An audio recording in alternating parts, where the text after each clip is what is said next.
So, good afternoon, viewers following us online. Good afternoon, ladies and gentlemen. Welcome to this seminar where we try to engage with the currency crisis in Zimbabwe as well as the broader economic challenges that Zimbabwe is facing. So this afternoon we are building up on a series of events and activities that are high level, and we try to bring together experts to discuss on the currency crisis in the economy of Zimbabwe and what practical solutions can be on the offering. We also try and engage on a multi-sectoral basis so that we have more holistic and very inclusive solutions and suggestions that we could build into the recovery of Zimbabwe. We are just coming in from a closed round table of experts where we're engaging with a select group of experts on the topic. And this afternoon we're going to have conversations and dialogue with a panel of experts and those in the audience as we continue to tease out the issues that are grappling the Zimbabwean economy. The first session is open, and we have viewers joining us online as we discuss on Zimbabwe's issues. We are grateful for the UK government and the funding from DFID for the support to it that has made this possible. We're just going to introduce the panel that we have today. On my far left we have Dr. Moyo. His wealth of experience in industry and private sector as well as in government, having been a former minister in the government of Zimbabwe. We have Dr. Jeffries. He's the former deputy governor of the Central Bank of Botswana. And to my immediate left is Honorable Dr. Mashakada, who is a member of parliament and a former minister in the government of Zimbabwe. So how this is going to go, we're going to have conversations and talking points from the panel, and then later on we open up for discussions as everyone engages on the topic. Thank you. Gentlemen, we'll start with the doc. Okay, no, that's fine. I suppose we've spent the last, 1.5 days having a conversation, and some of it is going to be similar, bits which are different. And one of the observations I made is that if you put people in a room who are concerned about the Zimbabwean circumstance, and you just ask them to list the issues that need to be dealt with, you would find that by and large they will produce very similar lists of what the items are. But I think where the differences tend to come in is when you start prioritizing what needs to be done first. As we know, in real life we never have enough resources to do everything all at the same time. So for me, the issue of prioritization and sequencing is really, really important. And I think the second issue that tends to arise is whether Zimbabwe has got an economic challenge or a political challenge. And you'll find that there are different inclinations as to where you start, whether start by addressing economic issues or political issues and political reforms and the like. I come from a school of thought which says that all the political reforms that are necessary in terms of prioritization, in my opinion, are a nice to have. The economic challenges are an absolute must and very urgent, because Zimbabwean families are absolutely suffering in real time, just surviving. Yeah. So in my opinion, we need to put our heads together in terms of where would I start in getting the economy to work so that I can then buy time and space to address the other issues that we know need to be done. So I'm not disputing that they need to be done. I'm simply saying I would put them somewhere slightly different in terms of sequencing and prioritization. So where would I start in making sure that the economy works? I would start by the engine for the economy and the public sector, the country as a whole, is the public sector, is as I would call it, the administration. So for me, to get started, we need to have some views on how you reconfigure the administration. I think the civil service needs some serious downsizing. Without being too definitive about it, my guesstimate would be that the civil service needs to be reduced by up to 50%. And that the size of cabinet does not need to be more than 20 people. And in my cabinet, if I was running the country, I would not have deputy ministers. We can't afford them because of all of the costs that are associated with having them. So I would eliminate all of that. And yes, an attendant question which arises is, can you downsize the civil service without creating instability? Very valid question. And my answer to that is, I would downsize the civil service and I would put the redundant civil servants on full pay for at least a year. And then people say, but what kind of economics are you practicing? What magic is that? And I say, when you observe carefully, the cost of the public service is not necessarily in salaries. It's in all of the other stuff, perks, vehicles, the office space, that is travel allowances, per diems. That's why Zimbabwe, if you look at the behavior of our public sector, the amount of travel is unbelievable. The size of delegations is always bigger than our neighboring countries, because that's where they make their money. So if you reduce the number and put them on full pay but tell them to stay at home, you immediately save money. So that's why I would do that. I would be sensitive to not creating hardships for those people made redundant, but I would also have incredible clarity that I actually only need a smaller number who would be gainfully employed in creating value for the nation. In terms of the cabinet, very similar issue. I would make sure that people who sit in cabinet have got a contribution to make. It's not a reward to have a space which justifies you doing all these other things. You would only get into cabinet because you've got a contribution to make. So I would shift from a cabinet selected on the basis of loyalty to a cabinet selected on the basis of meritocracy. People with something to contribute. So that's what we'll do. Then there is a couple of other things I would do, which I think, again, my fellow citizens tend to say to me, Nkosana, you must be crazy, but I'll do them anyway. Okay? So the first one is that I think because of the loss of trust between government and the public at large, there are certain institutions where you need to do very unusual things in order to accelerate the closing of the gap of that loss of trust. The first one would be the governor of the central bank. I would deliberately make the governor of the central bank a foreigner. Not because there are no Zimbabweans who can technically do the job. They are there, I know they are there. But the public can be forgiven for not believing that there are any Zimbabweans who can do a job without getting corrupted. So we need to find an answer in the short term to closing that gap of lack of trust. Make the governor of the central bank a foreigner, deliberately. The other position I would deliberately give to a foreigner is that of the Chief Justice. Again, not because there are no qualified Zimbabweans, no.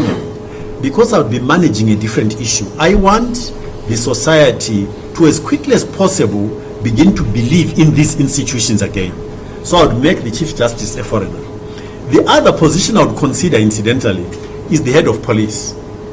For the same reason, not because there are no competent Zimbabweans, but because closing the gap of lack of trust requires you do something not usual. So I would consider doing that in order to accelerate regaining the trust of the public in what goes on in these institutions. Those are the things I would do in terms of the administration itself. Then explicitly in terms of the economy, in 2018 January, when President Mnangagwa went to Davos, I publicly said he had no product to sell in Davos. He should not be going to Davos. Because I think we need to be more, maybe less ambitious. I do not know whether I want to call it that.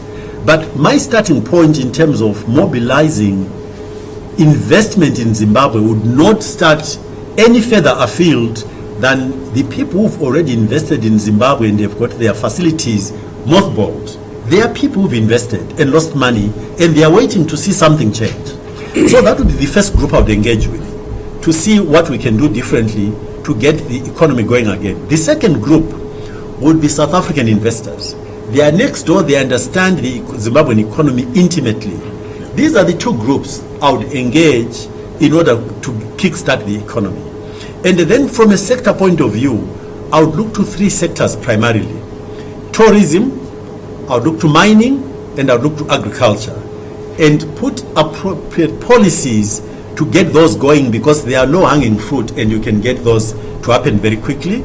I would engage with development partners to see where they could help to get the supportive infrastructure in place to allow these sectors of the economy to get started. If I may just pick your brains on the current currency crisis, and how this is playing out. In the recent weeks, we have found that the government has been making concessions on some sectors or some areas of the economy to say, okay, here we can use the US dollar, here we can do that.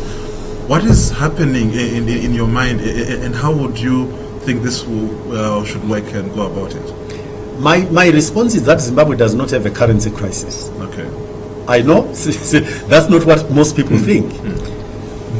What we experience as a currency crisis is a symptom of something else. So let's not deal with the symptom. Let's deal with the fundamentals. Zimbabwe has got no functioning economy. Zimbabwean public sector does not behave properly. They take money. So you are an exporter. You export your goods, and then they tell you we'll take 50% of your proceeds to put it where? In the non-productive sector.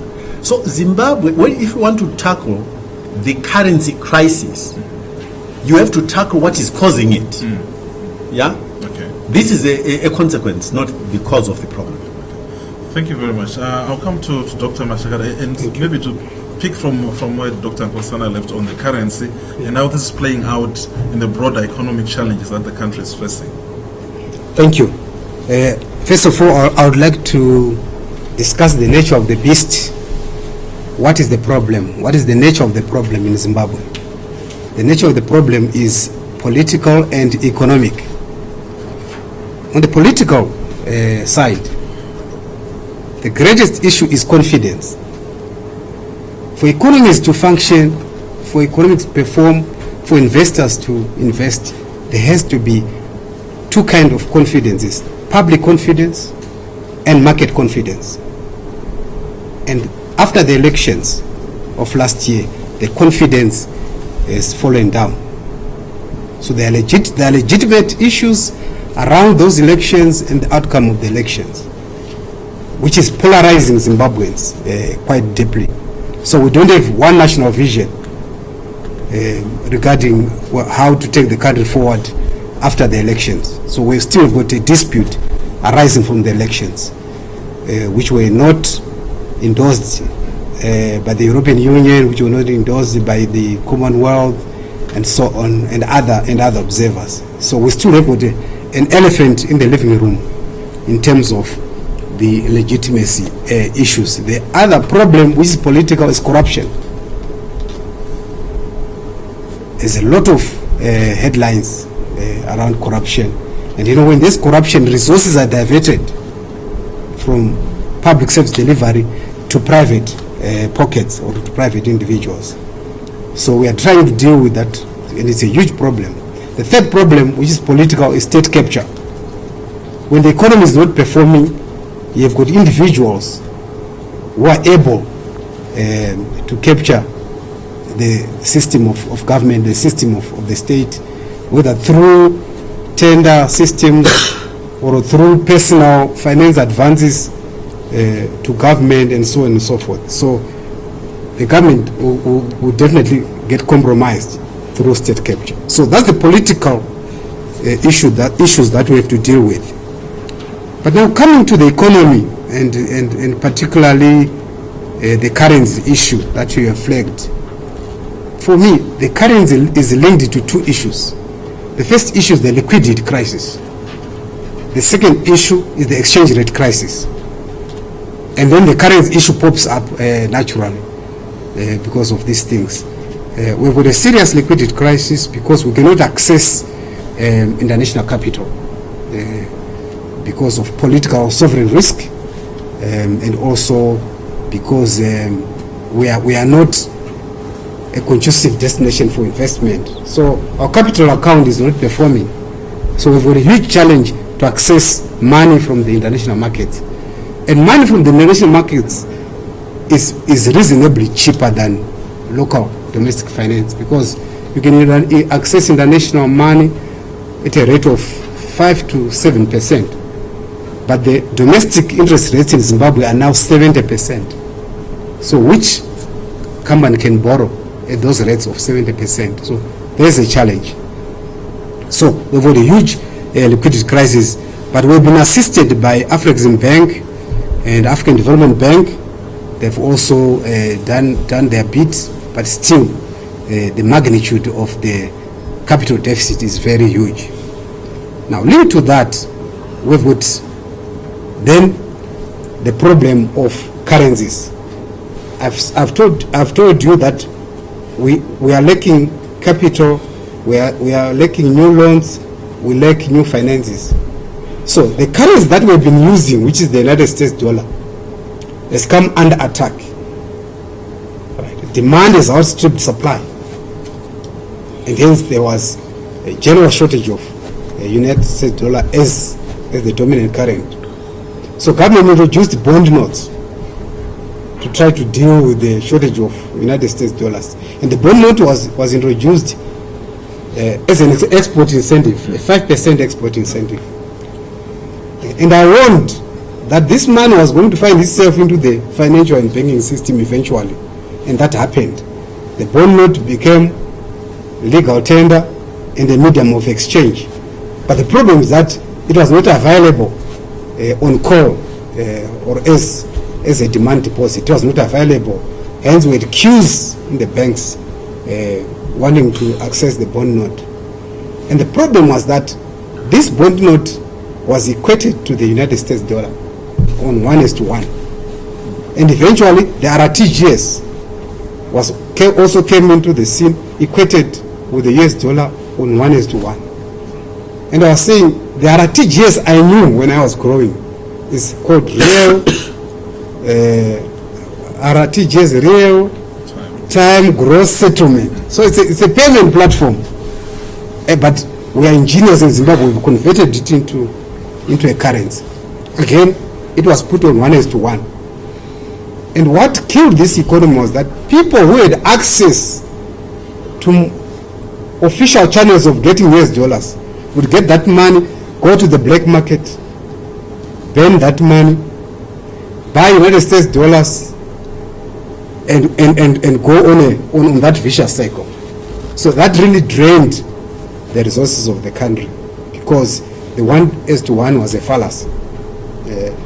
I'm glad that in February this year, government separated the two accounts, RTGS accounts, and then the Nostro FCA accounts also separated. But the exchange rate was very absurd. It was 2.5.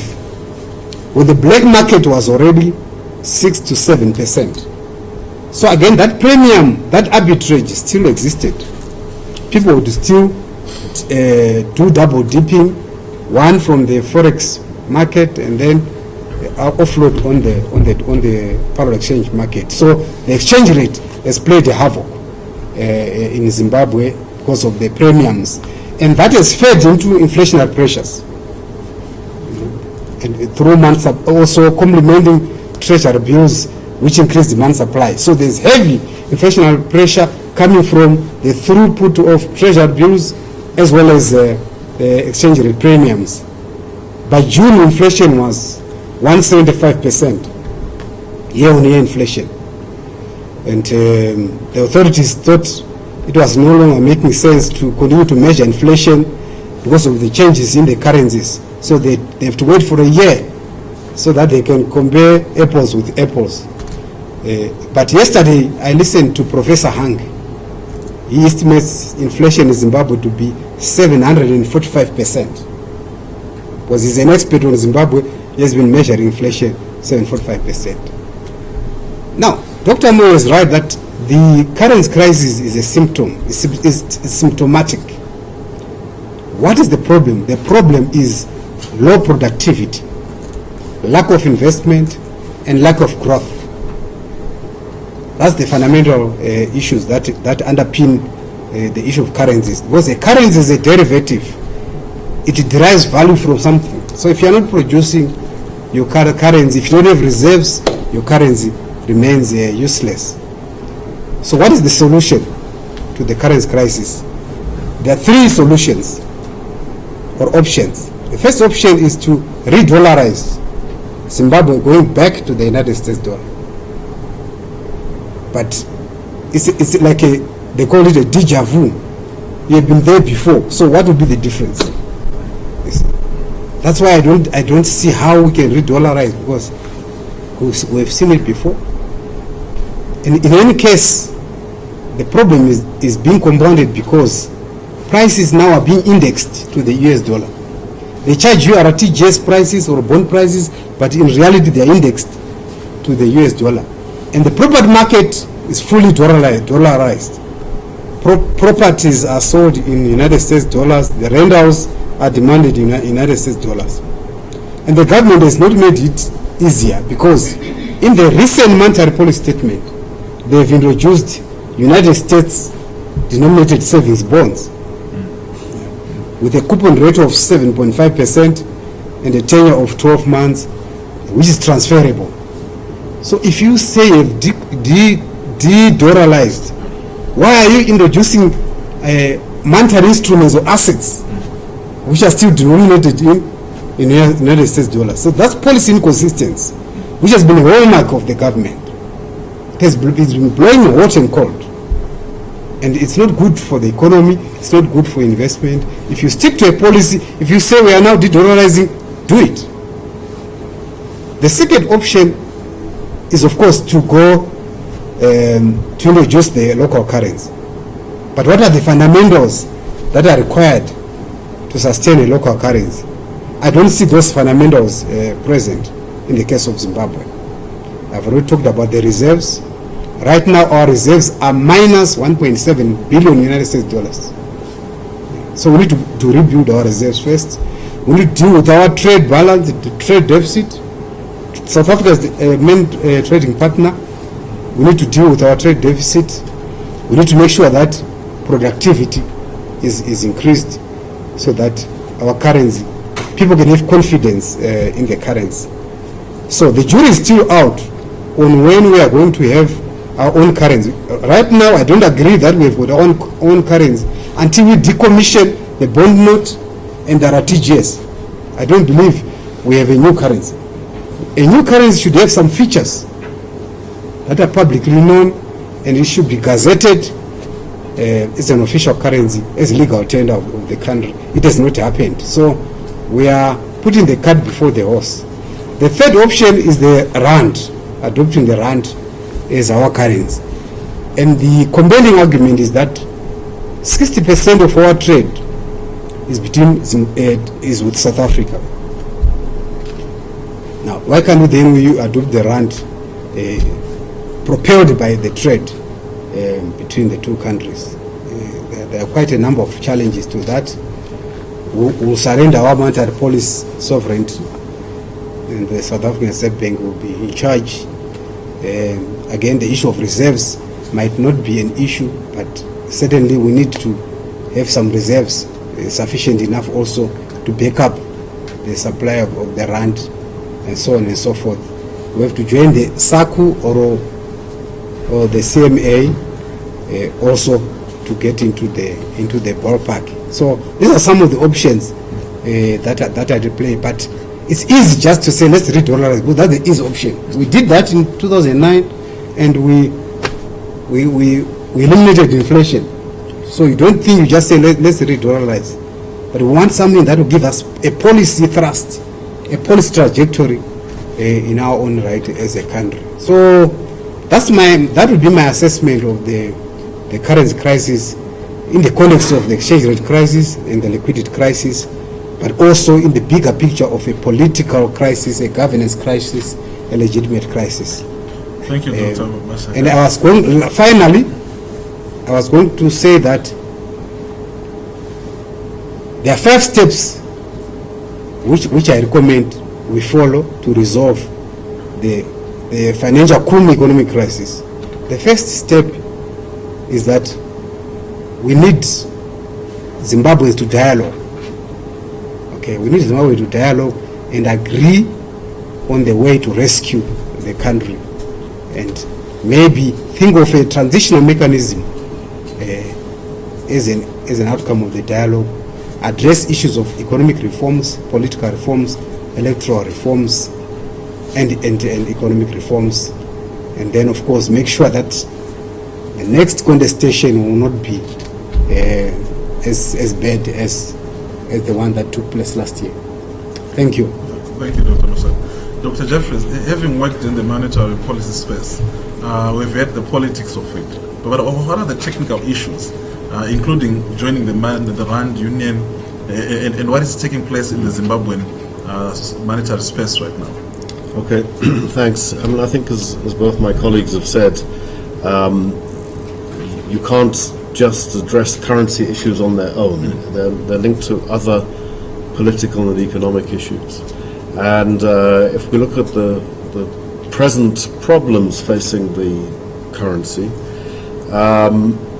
it's not about the currency per se, it's about the economic policies and developments that underpin the currency regime. And obviously there's a problem at the moment with the RTGS dollar.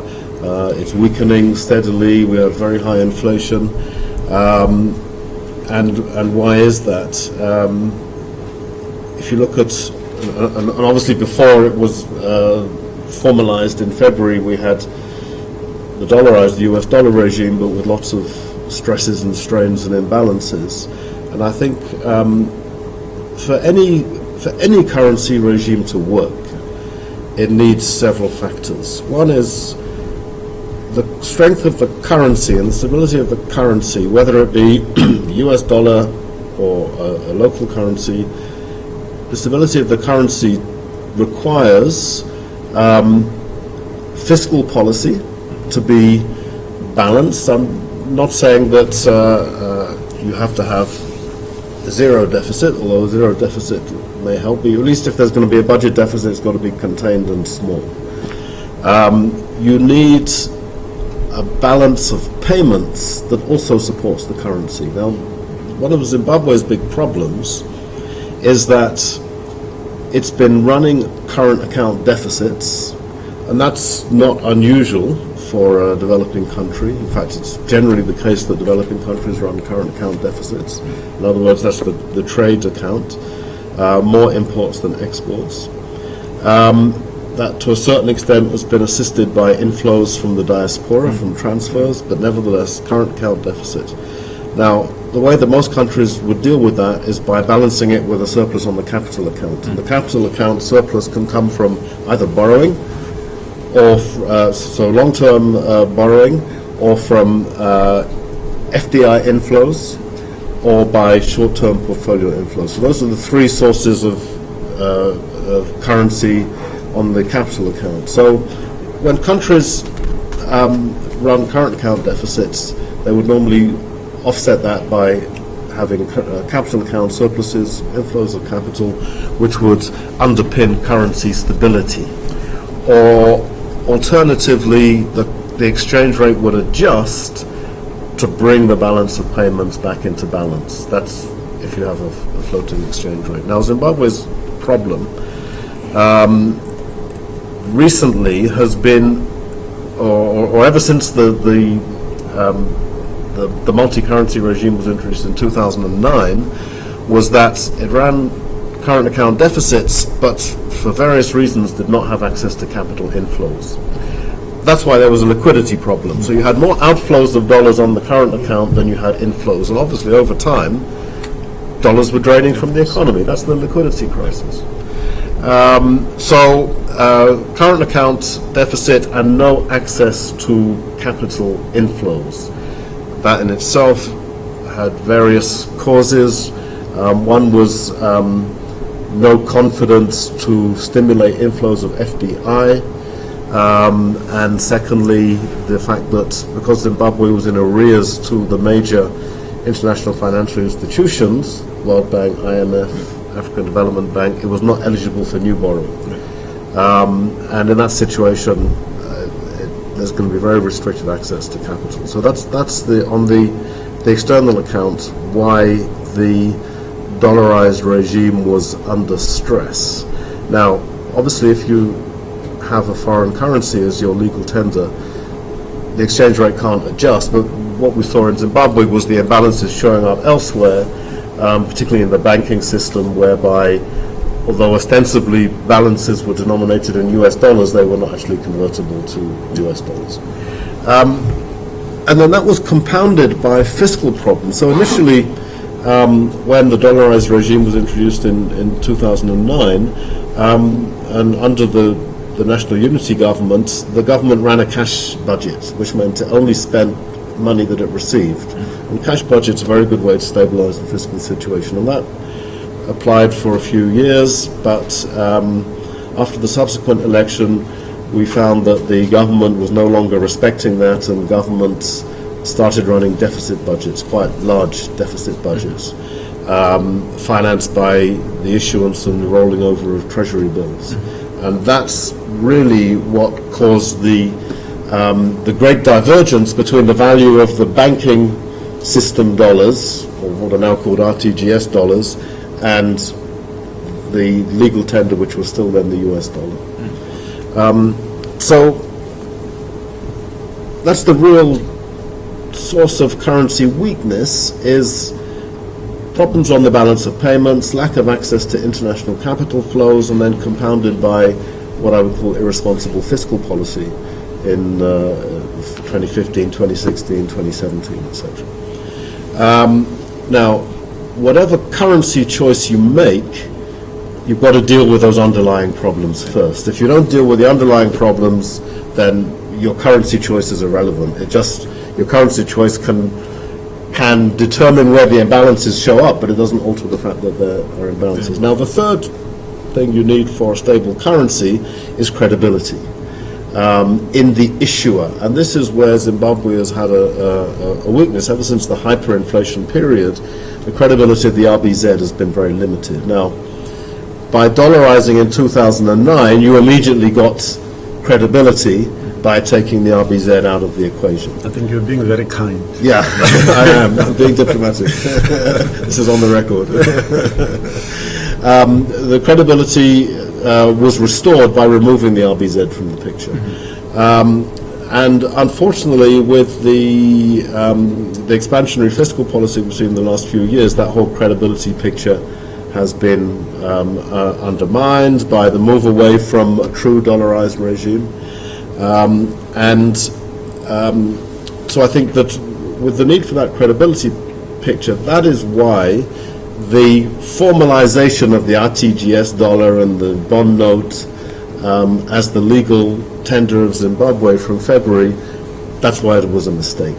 Because you do not have institutions with the credibility necessary to underpin a stable currency, even if you sort out the fiscal and the balance of payments problem. So I do think that at this point in time, Zimbabwe has no choice but to use an external currency. Now, as my colleague has said, dollar or rands. Now, dollar is easy because the US government doesn't care. You know, the US government will supply dollars to anybody who wants dollars, and they say it's not our business if you choose to make the dollar the legal tender.